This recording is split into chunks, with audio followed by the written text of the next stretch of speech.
let me say that I have no particular taste for apocalyptic conclusion, and there are both convergence and divergence forces in this process. And I'm not trying to say that divergence forces, pushing toward more inequality, will always and necessarily dominate. There are very powerful convergence forces as well.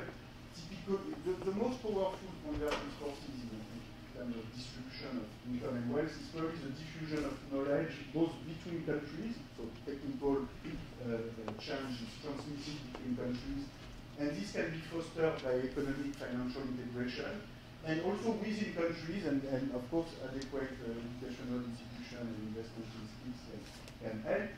But it's clear that these convergence forces typically explain why some countries are catching up with other countries, so China and India.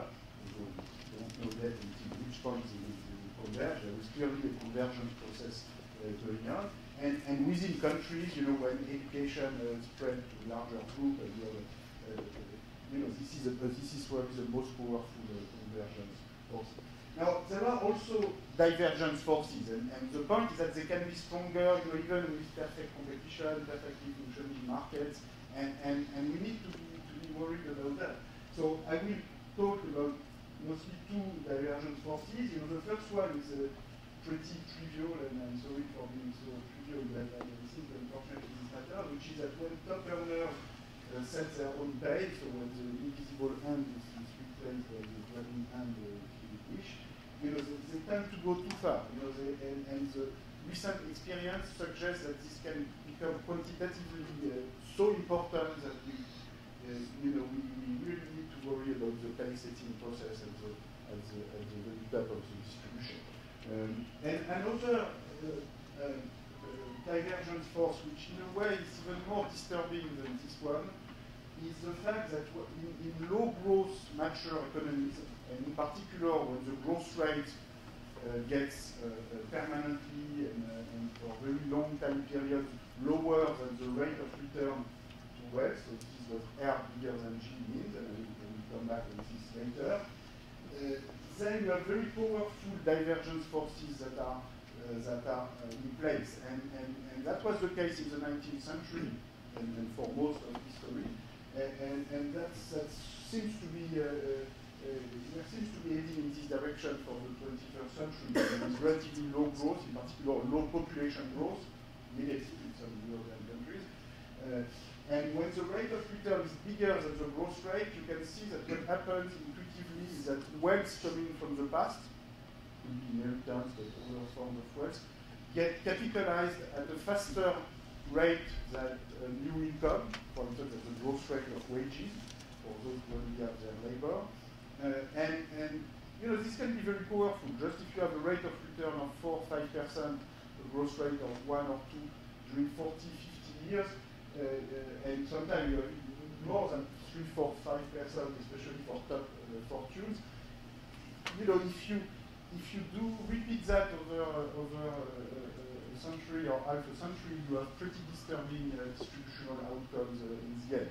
And that's a powerful force which can be countered when you have a high growth period, typically when you are in a catch-up process, as Europe was with the US in the 50s, 60s, 70s, as China is today with the rich world. But now the US, in that context, as we will see, has always been a particular situation because the US so far has always been a very high population growth country. Indeed, it started from less than 5 million inhabitants at the time of independence, or 6 or 7 million. And so the growth rate of population has been enormous, which creates a powerful equalizing force, as we will see in particular regarding to the inheritance dynamics.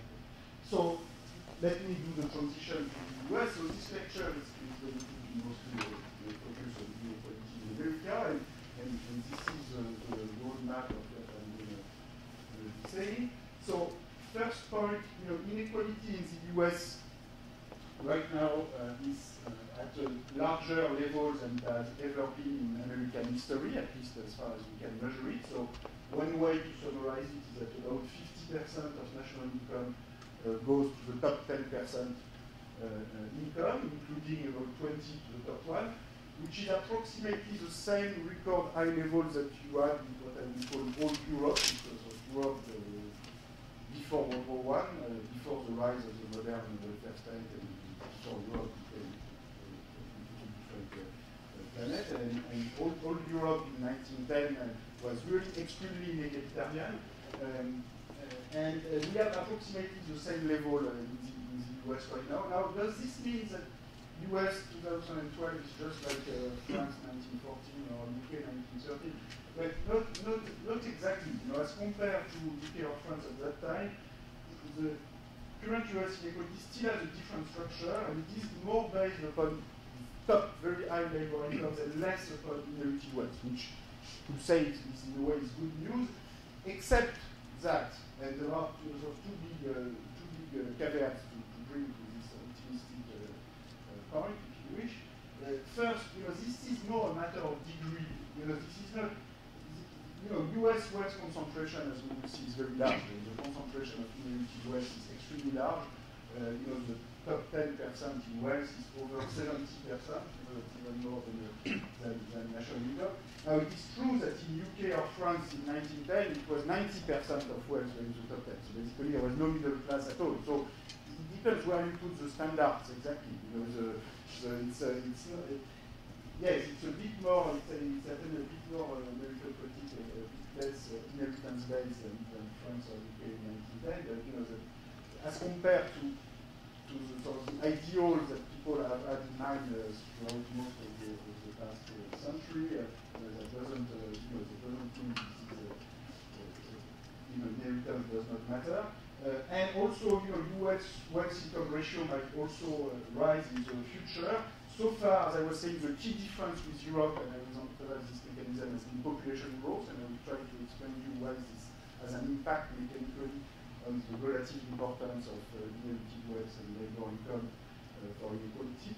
And so this might change. The second point is that, you know, even if this does not change, you know, the enormous rise in top labor income, in the end, as we will see, has probably little to do with merit. You know, it has a lot to do with people who are in a position to set their own pay. And in a way, you know, the sort of extremist meritocratic discourse that some of these people are putting is, you know, it's, in a way, it's the worst. It can be the worst of all worlds, because you have as much inequality as in old Europe or ancien regime, and the top of it, you put a very strong pressure on the losers, because basically you explain them that this is their fault. You know, at least in the ancien regime or at the time of Balzac, which is one of my big source of inspiration for studying inequality, nobody was trying to pretend that inequality was fair. You know, those who didn't have the wealth just didn't have the wealth, but nobody was trying to pretend that it was their fault.